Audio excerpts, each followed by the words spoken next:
All right. What is going on, Colts Nation? Welcome back to another episode of Bring the Juice.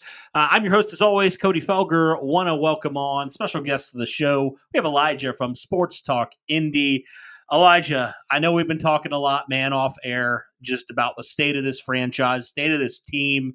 Such a frustrating game for the Colts on Sunday.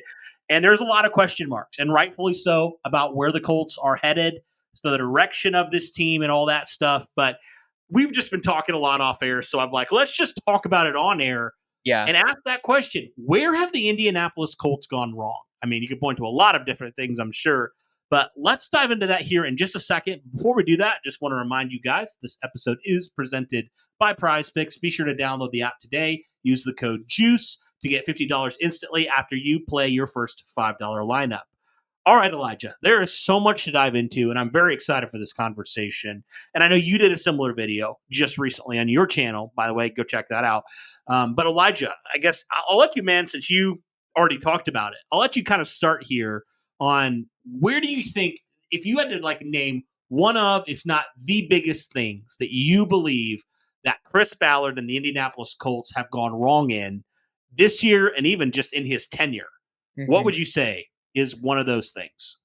I will preface this by saying that I love as people and as philosophies the past three head coaches, but I would say the biggest thing that I've seen and that I really think the Colts have gone wrong in this is not salary, is not some of the more areas that we've been very critical of Chris Ballard and Jim Irsay and whoever's in charge of whoever's taken the reins of hiring the head coach. But the past three head coaches that the Indianapolis Colts have hired, including Jeff Saturday for that one random stint in 2022, have had zero head coaching experience coming into being the head coach. I mean, Jeff Saturday, his head coaching experience was he coached for a Christian high school, I think in Arkansas, for one season randomly in like 2015. That was the entire head coaching experience of the past three head coaches for this team. And I would say that when you look at this team and look at where kind of the struggle is having zero experience as far as being a head coach and being able to set the culture. I mean, we talked about this locker room. I mean, it's bad. It's very, very bad on all sides of the field or on all sides of the ball. And I think that for me, when I look at this, it just looks like a team. I like Shane Steichen. I like what he's been able to do, but play calling has been among the worst in the league situationally. It's just been really, really bad. And it's not been to it seems like it's to a team that's not this team because he's not calling plays that Anthony Richardson would strive in or succeed in. And when he does, Anthony Richardson runs for a 23-yard touchdown, as we saw on the opening drive of this game on Sunday. But I think for me, it really looks as though just not having any experience. Gus Bradley was a defensive coordinator, but Jim Bob Cooter only had one season before coming in as the offensive coordinator for the Indianapolis Colts. And so you look at this coaching staff, there's just not any experience. You're not getting any of these guys who have proven that they can do it when coming in here. So when you look at this team and you look at it being one of the younger teams in football and having no experience there, then you bring in a guy who has no experience and you're just wondering, why is this not working? Why are we not able to do it? What's going on? And to me, it's just not having that veteran experience of anyone who's done this before. And I think within that, having a guy that's not afraid to call out the BS, to call out the crap that clearly has been an issue for this team. I mean, all the way back to 2022, we know all that. People late to meetings, all that. We heard all that stuff. Yeah. But even betting this year, against their own players. Isaiah Rodgers was betting against Jonathan Taylor. Yeah. And even this year, Kenny Moore coming out and saying there's guys who are not doing what they need to be doing. Yeah. Like literally calling guys out on your team. And it just is something where it's like, that doesn't just go away. Like there's still that. It's clearly there's still stuff here. And man, I'm sure you've watched a few of the post-game interviews, but dude, I can see it. You can kind of tell when the locker room is a mess. Like you can tell. You can see the signs of it. And I'm starting to see the signs of it a little bit in some of the ways things are, being answered. Some of the ways it almost seems like guys are checked out or guys don't care. It's weird, but like you can kind of tell like when a locker room is to that point where I don't want to say Shane Steichen's lost the locker room, but it's starting to get to that point where guys are kind of checking out a little bit. Like Yeah. I have kind of seen that. I mean, you don't have to take my word for it. You can go look like from some of the responses. I mean, AD Mitchell laughing, smiling after that game, where it's like you should be angry, dude. You should be as angry as we are. In some ways, I think, and somebody said it on Twitter, and I think it's perfect. In some ways, I think we as the fans are more upset than the players are. Yeah. Like we're more upset than this organization is right now, which is crazy. It's a mess. You're right. The locker room's a mess. And so, that next head coach, whether it's this year, whether it's next year or in the next couple of years, I do think it needs to be a guy with prior head coaching experience because, it's one thing to be able to be a good play caller, a good offensive or defensive coordinator. It's another thing to run an entire organization as the head coach and handling certain responsibilities that it seems like, at least on the surface, Shane Steichen maybe hasn't done like he needs to do. Like he hasn't held the standard that needs to be held. And maybe that is something where, with how the play calling is gone, if he is here, in 2025, maybe that is something he has to relinquish. And he needs to go into more of that CEO type of mindset, where he needs to be on guys. He needs to be that main motivator. I don't know what it's going to take for him, but it's very clear that it's not working right now for where the Colts are. So, I think you're absolutely right. I think, whenever the Colts do get a new head coach, it needs to stop being, the hottest offensive or defensive coordinator or offensive coordinator for the Colts. It can't be another Shane Steichen. It can't be another Frank Reich. It can't be, please, not Kellen Moore.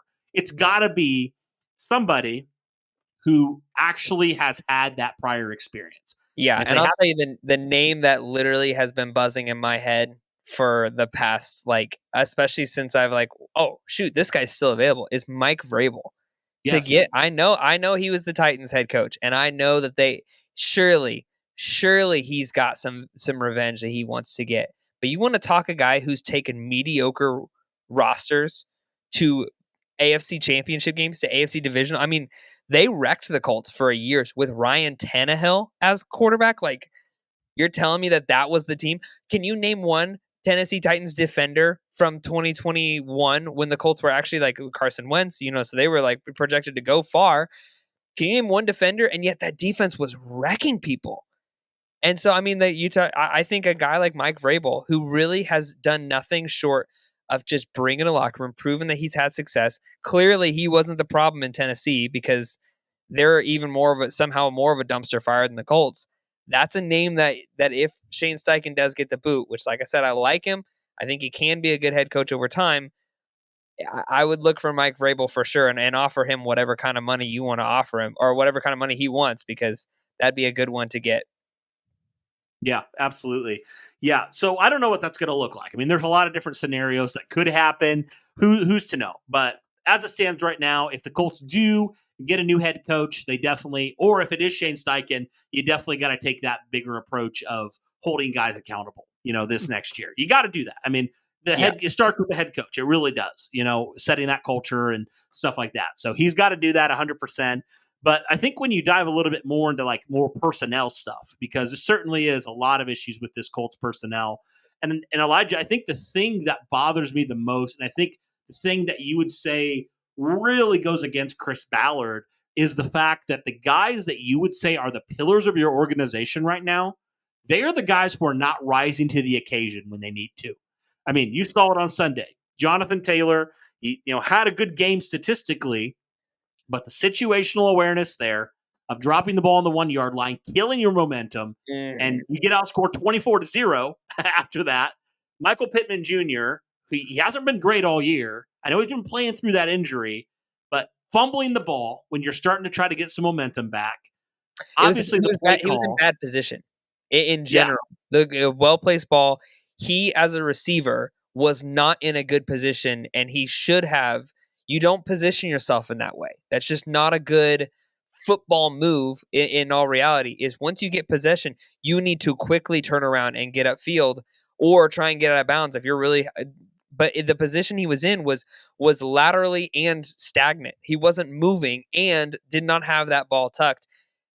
Clearly had enough room because he had 4 steps under him, and it just was he was in a bad position in general. Just as a receiver, was not good. Yeah, absolutely. So, I mean, 2 guys right there that cost you in a lot of ways that game. I mean, as good as like Zaire Franklin was on Sunday, I mean, he hasn't been a great linebacker this year. I mean, he has a lot of tackles, but I mean, when you're tackling guys 10 plus yards down the field, I don't think it matters that much how many tackle numbers you have, you know?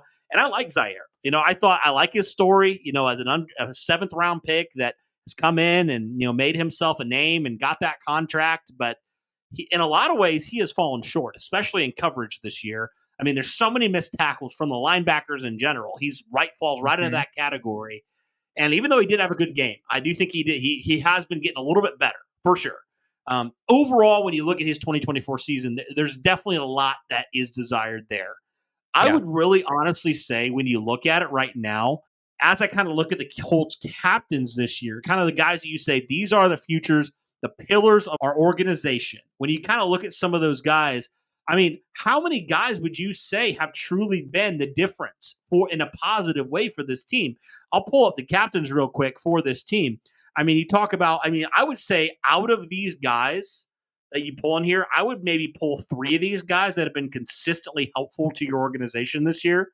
Yeah. And that would be Big Q. Yep. That would be Kenny Moore. And that would be DeForest Buckner. I mean, that have been consistently good this year. I would say those are the 3 out of the 8 that have consistently helped your team win games. Yeah. That's crazy. Well, the 2024 NFL season for the Indianapolis Colts is in full swing. And with that, wanted to share the sponsor of today's video, Prize Picks. When it comes to Prize Picks, this is going to be a great way for you guys, especially, to check out some of the stuff that Prize Picks has. You can now win up to 100 times your money on Prize Picks with as little as 4 correct picks. You heard me right. Only 4 correct picks.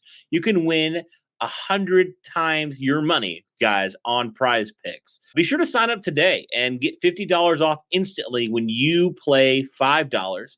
You don't even need to win to receive the $50 bonus. It's guaranteed. So, for example, if you think that Michael Pittman Jr. is going to have, over 80 yards this next week, or do you think Jonathan Taylor is going to have another performance of 80-plus yards rushing, you might be sitting pretty good with where you feel like the Colts are right now. So if you're looking specifically for the Colts stuff, that's definitely something you guys should check out. But if you're looking for, like me, more NFL stuff, there's all sorts of stats and stuff that you can check out and make your picks. And there's definitely guys that are very consistent, like Jonathan Taylor against the Houston Texans, that you really feel like you can probably feel pretty good about overall, right? And there's some other ones where you're like, I don't know if I would take the over on that. I don't know if I would pick them to hit that margin, right? So guys, be sure to go check out all that stuff on Prize Picks. It's only a couple examples. There's all the different odds that you could hope for when it comes to that for Prize Picks. So I encourage you guys to go check that out, but definitely excited for this season. And hopefully you guys will be following along with us and everything with Prize Picks and what they do.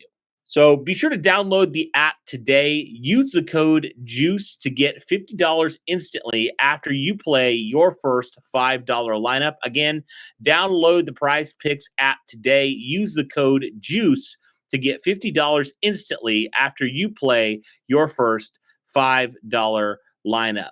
Like I said, guys, it's a great way to continue to stay in with week-to-week life of the NFL, specifically with your favorite team, the Indianapolis Colts. So be sure to do that. Be sure to check out Prize Picks.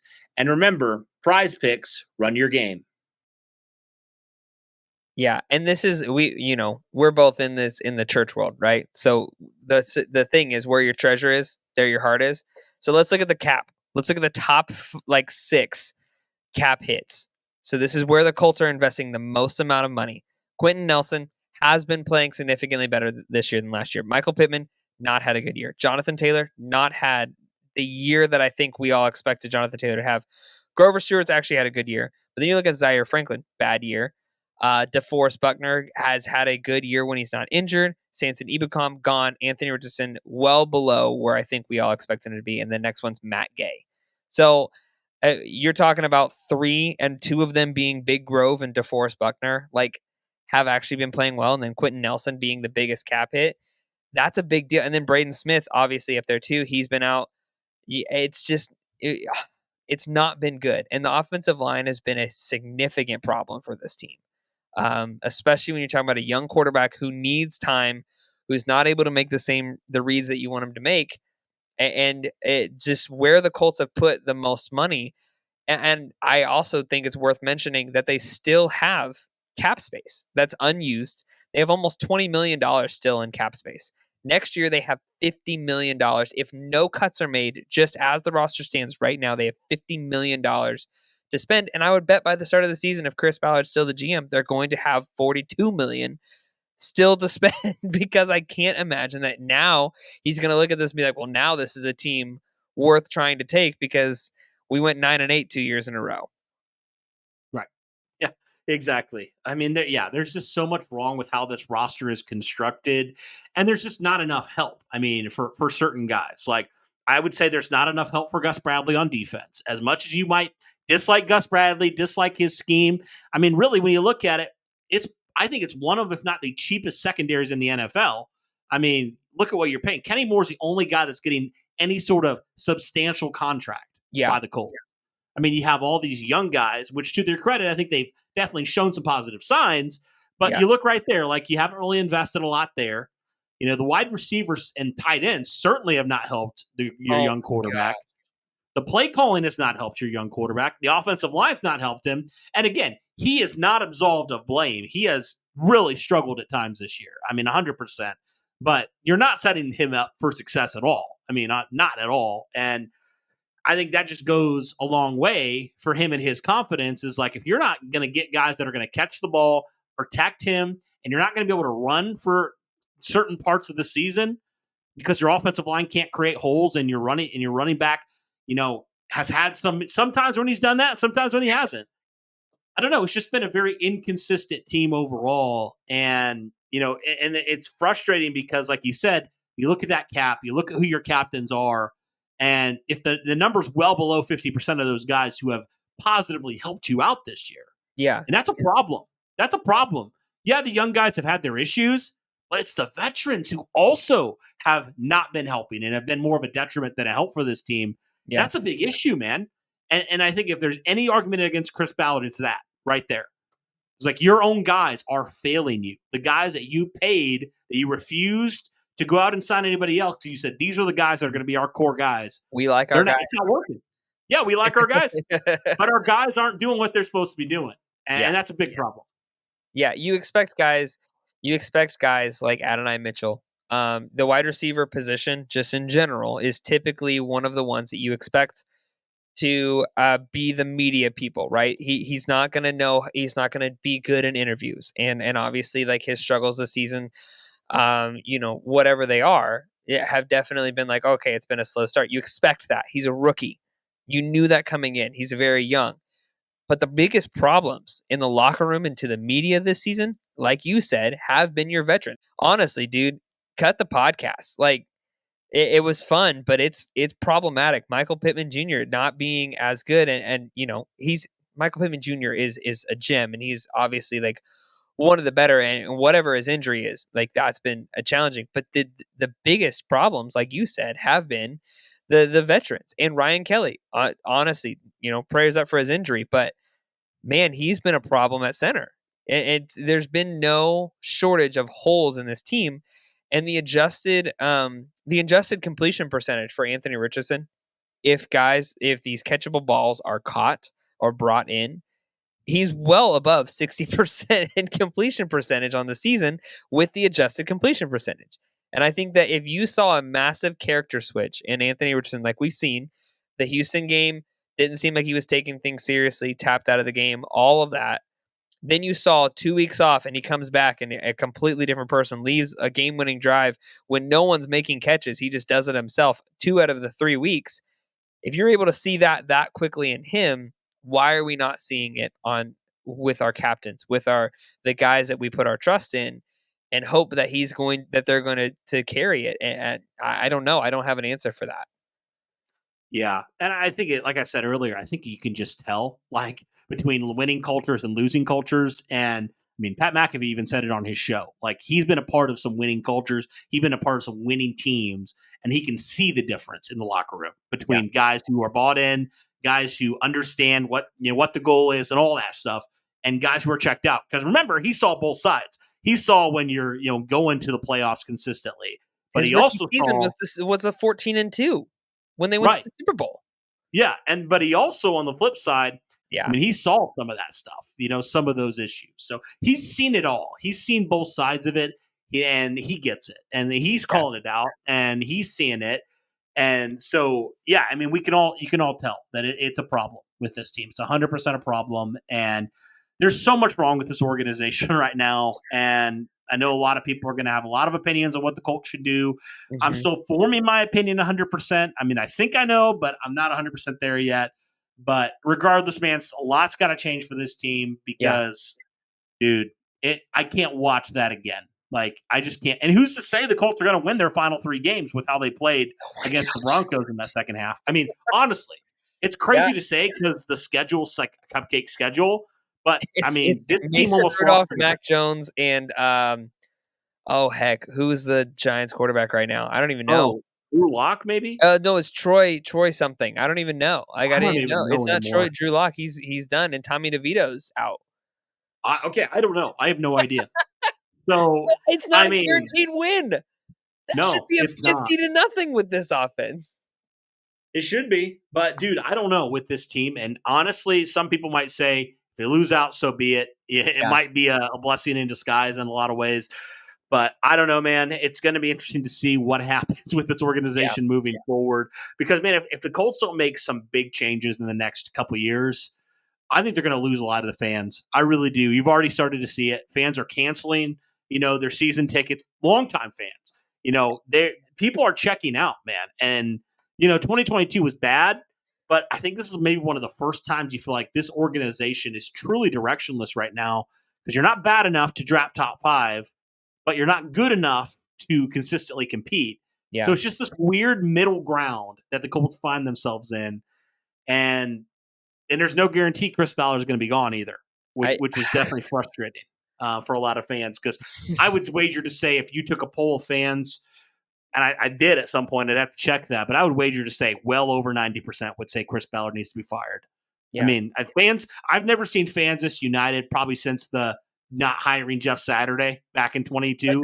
I think that's probably the closest it's been where fans are so unified under one thing. Like, this guy's a failure as a GM, and the Colts need to start over. Yeah, absolutely. But the question is, they've signed all these guys into 2027, right? So the question is, do you blow it up now? Do you take the cap hits? Do you start over and do a full rebuild and really just let your veterans go? Let guys like D-Buck go and get a championship? Or do you really believe that this team can do something with a culture shift? I personally think this roster has the talent. I think you put a couple of people in there and a couple of key positions. I think this roster has the talent. I think it has the ability. But the question is, are they going to get the fire under their butt? Because we've seen mediocre teams or sub, not your elite teams, be able to go and make a Super Bowl run like the next season. I don't think the Colts are going to make a Super Bowl run this year. But what I am saying is I think this roster, especially you plug and play some of the other guys, I think they can be great. I think they can go really, really far, but it's going to take a culture shift. It's going to take something drastic happening, and it's going to take your veterans seeing, hey, we care. It's from the front office. We care, and we're doing something about it. We see the issue. We're doing something about it. And until these veterans see that, they're not going to want to keep playing because they're going to want to try and find something, Yeah, it's going to be all about me all the time, right? And we know the old cliche, there's no I in team. Well, ironically enough, there's no I in win also. So, I mean, that's exactly what's happened with this team. Honestly, it's been a lot of me focused, it feels like, recently. And it's been a big problem. It's been a big problem. And I feel like we saw that in certain ways. And you see that with bad teams all the time, right? You see with bad cultures, players care more about their individual stuff than they do about the success of the team. And I feel like we're starting to get to that point here, and that's a sign of bad culture right there. So definitely going to be a wild experience to see what happens with this team. Truly some uncharted territory for this organization. So Jim Yeah. Irsay is going to have a lot of tough decisions, man, coming up, but we'll have to see what happens. But I think one thing that we can all agree on is this team right now is severely messed up. There's a lot of problems, and there needs to be some solutions. Depending on how you view those solutions, that's a whole different conversation. Yeah. But there clearly are some problems fundamentally with this organization right now. Yeah. So, guys, let us know what your thoughts are here on this topic of the Colts and just what's been going wrong with this organization this year and maybe even all the way back to the Chris Ballard era. Elijah, I appreciate you coming on, man. Why don't you tell everybody where they can find you and what you do over there at Sports Talk Indy? Yeah, so we're available on YouTube and Twitter. My Twitter is Elijah Shepard, and YouTube is Sports Talk Indy. Cover all things Colts every single day. Awesome, guys. Be sure to go check out his channel. Go subscribe, all that good stuff. But that'll do it for this one, guys. Thank you so much for tuning in. And as always, guys, go Colts. Go Colts.